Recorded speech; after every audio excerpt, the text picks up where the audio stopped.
आपको बताते हैं कि जो जो राज्य जिनके परिणाम आए हैं वहां बीजेपी जीती तो फिर लेकिन हार भी मिली है। अब इन हार के आकलन को करते हुए आगे 2024 की राह में किस तरह से बढ़ा जाएगा, अहम यह हो जाता है। जरा राजस्थान के बारे में बात कर लेती हूँ। पहले 24 सांसदों की सीटों में से 9 पर बीजेपी पिछड़ी। अब ये सीटें कौन सी थी? अलवर, करौली, धौलपुर, कोटा, चूरू, जयपुर ग्रामीण, झुंझुनू, बाड़मेर, बांसवाड़ा। ये सीटें जहां पर बहुत कम मार्जिन से बीजेपी को हार का सामना करना पड़ा। ये तो बात मैंने राजस्थान की कर ली है। अब बात जरा मध्य प्रदेश की करती हूँ। 28 सांसदों में से 4 सांसदों के क्षेत्र में बीजेपी पिछड़ी है। धार, मांडला, मुरैना, रतलाम, जहां पर कांग्रेस आगे रही बीजेपी से। अगर बात छत्तीसगढ़ की करते हैं तो छत्तीसगढ़ में 9 में से 3 सांसदों के क्षेत्र ऐसे रहे जहां बीजेपी पिछड़ी, जहां कांग्रेस आगे रही। इनमें कांकेर था, जहांगीर था, चांपा था, महासमुंदर था। ये वो जगह थी जहां बीजेपी को कम वोट मिले। तो विधानसभा, लोकसभा के नतीजों की तुलना बेहद मुश्किल हो गई। मायने अब मैं आपको समझा रही हूँ। 2018 में एमपी, राजस्थान, छत्तीसगढ़ में कांग्रेस की सरकार बनी थी। बीजेपी ने लोकसभा चुनावों में 65 में से 61 सीटें इन्हीं क्षेत्रों से जीती भी थी। बीजेपी जहां पिछड़ी वहां पर एक तरह से उसने अपनी स्ट्रैटेजी पे काम किया कि कैसे इन सीटों पर जीत हम दर्ज कर सकते हैं, और उसी पर काम करते हुए ये जो जीत है ये दर्ज की गई है। और इसीलिए कहा जा रहा है कि ये जो तस्वीर है ये बहुत कुछ बयां करती है। अब चलिए जरा मैं एक अगली जानकारी आपको बताती हूँ। 2024 का रण किस तरीके से भारी होने वाला है, क्योंकि 2024 की वो बड़ी तैयारियां हैं तो बड़ी चुनौतियां भी हैं, लेकिन उन चुनौतियों से पार पाने के लिए जो तैयारी है वो क्या कहती है। 3 राज्यों में मोदी ही चेहरा बने हैं, ये बिल्कुल क्लियर है। 2024 में कैसे अब आगे जीत दर्ज की जाएगी, ये एक आकलन के अनुमान था। जनता का मिजाज भापा गया है इन चुनावों में। अब समझिए, सांसद मंत्रियों को चुनाव लड़ाया गया था जिस पर सवाल भी खड़े हुए, लेकिन इसी फॉर्मूले ने काम भी किया। रिपोर्ट कार्ड तैयार किया जाएगा अब इसी बेसिस पे आगे कि अगर इस स्ट्रैटेजी को अपनाते हैं तो फिर आगे किन किन चेहरों को हमें अहमियत देनी होगी। मोदी की गारंटी को घोषणा पत्र बनाया गया। फ्री वर्सेस गारंटी का फैक्ट चेक हुआ कि लोगों ने फ्री वीप्स को कितना एक्सेप्ट किया। 3 राज्यों में बम्पर जीत मिली। सियासी समीकरण परखे गए हैं इसी के जरिए। जो ये नतीजे आए हैं इनके जरिए कि जो सियासी समीकरण है वो कितना पक्ष में बीजेपी के है। यानी तैयारियों को भांपने के लिए ये एक तरह से कहे कि बहुत बड़ा इम्तिहान था जिसे बीजेपी ने पास किया है। चलिए जरा अगली जानकारी आपको देती हूं, और अगली जानकारी ये समझिए कि किसकी रणनीति कितनी भारी रही है। ये जानना भी जरूरी हो जाता है, क्योंकि चुनाव वही जीतता है जिसकी रणनीति में दम होता है, जिसके वादों में लोगों को यकीन होता है। किसके वादों में इस बार यकीन रहा ये बिल्कुल क्लियर था, लेकिन अगली जानकारी इस वक्त मैं आपको देने जा रही हूं। बदली रणनीति से कितना फायदा मिला है बीजेपी को। 18 सांसदों, केंद्रीय मंत्रियों को मैदान में उतार दिया बीजेपी ने। दिग्गजों को उतारकर विपक्ष पर जबरदस्त दबाव बना दिया गया। बीजेपी के पक्ष में माहौल बनाने की कोशिश इन सांसदों के जरिए की गई बीजेपी की ओर से। सांसदों को चुनाव लड़वा करके एंटी इनकम्बेंसी फैक्टर को भी जांचा गया था। तो लोकसभा चुनाव से पहले जमीनी पकड़ को समझा गया था करीब से, बारीकी से। कमजोर सीटों पर नई स्ट्रैटेजी के साथ बीजेपी ने काम किया। नए चेहरों को 2024 में मौका दिया जा सकता है, क्योंकि जो नतीजे आए हैं, जो स्ट्रैटेजी में चेंजेस किए गए, इसके जरिए ही बहुत सारी चीजें खुल करके सामने आई हैं। और ये देखिए मोदी की जो हैट्रिक है वो कैसे जारी है ये आपको बता रहे हैं, क्योंकि मोदी है तो मुमकिन है ये नारा लगातार दिया जाता है, लेकिन इस बार ये संभव कैसे करके दिखाया गया है उससे जुड़ी एक रिपोर्ट भी दिखाते हैं।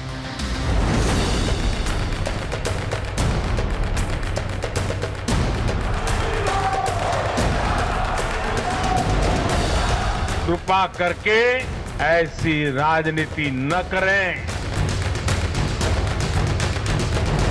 इस चुनाव में देश को जातियों में बांटने की बहुत कोशिशें हुई। 3 राज्यों में जनता मोदी मैजिक पर मोहर लगा चुकी है, और अब चर्चा का केंद्र वो 3 चेहरे हैं जिन्हें मुख्यमंत्री की गद्दी संभालनी है।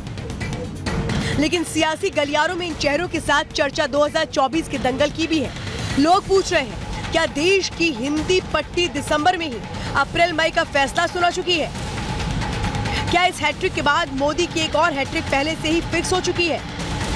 कुछ लोग इन चुनावों को मोदी की नेट प्रैक्टिस कह रहे हैं। दावा किया जा रहा है कि इससे भी धुआंधार पारी मोदी 2024 में खेलने वाले हैं। अंदर की खबर में 3 राज्यों के जनादेश के असल मायने आपको समझाएंगे। सबसे पहले बात राजस्थान की। कांग्रेस ने चुनाव से पहले अलग अलग सर्वे कराए, प्रचार के केंद्र में गहलोत की फ्री स्कीम को रखा, ओल्ड फैशन स्कीम के जरिए कर्मचारी साधने की कोशिश की। पूरी पार्टी का फोकस जातिगत समीकरण साधने पर रहा। कांग्रेस को भरोसा था कि वो इसके जरिए मतदाताओं को साध लेगी, लेकिन मोदी की रणनीति के आगे कांग्रेस की स्ट्रैटेजी पूरी तरह फेल हो गई। वो कैसे हुआ ये समझ लीजिए। मोदी ने तुष्टीकरण की राजनीति को मुद्दा बनाया, फ्री स्कीम्स की जगह विकास का रोड मैप रखा, राष्ट्र सर्वोपरि का संदेश आखिरी व्यक्ति तक पहुंचाया, अपने शब्दों को ही विकास की गारंटी साबित कर दिया। मोदी के चेहरे की टक्कर में कांग्रेस के पास कोई चेहरा तो था ही नहीं। रही सही कसर आखिरी वक्त पर मोदी ने राजेश पायलट के अपमान का जिक्र कर पूरी कर दी। मेरी कांग्रेस और उसके साथियों को नम्रतापूर्वक सलाह है, कृपा करके ऐसी राजनीति न करें। इस चुनाव में देश को जातियों में बांटने की बहुत कोशिशें हुई। मेरे लिए देश में 4 जातियां ही सबसे बड़ी जातियां हैं। और जब मैं इन 4 जातियों की बात करता हूं, हमारी नारी शक्ति, हमारी युवा शक्ति, हमारे किसान और हमारे गरीब परिवार। मध्य प्रदेश के चुनावी दंगल में हालात राजस्थान से ज्यादा जुदा नहीं रहे। कांग्रेस ने चुनाव से पहले कई सर्वे कराए, दावा किया गया कि मध्य प्रदेश में सत्ता बदलने वाली है, लेकिन मोदी के दिमाग में जो प्लान चल रहा था उसका तोड़ कांग्रेस नहीं तलाश पाई। एमपी के लिए मोदी ने अमित शाह को चुनावी रणनीति की कमान दी। प्रधानमंत्री मोदी ने सांसदों मंत्रियों को मैदान में उतारकर माहौल बदल दिया। शिवराज की लाडली बहना योजना को गेम चेंजर बना दिया। सर्वे के भरोसे बैठी कांग्रेस के पास बीजेपी की स्ट्रैटेजी का कोई तोड़ नजर नहीं आया। बीजेपी पर काउंटर अटैक की रणनीति चुनावी मैदान से गायब दिखी।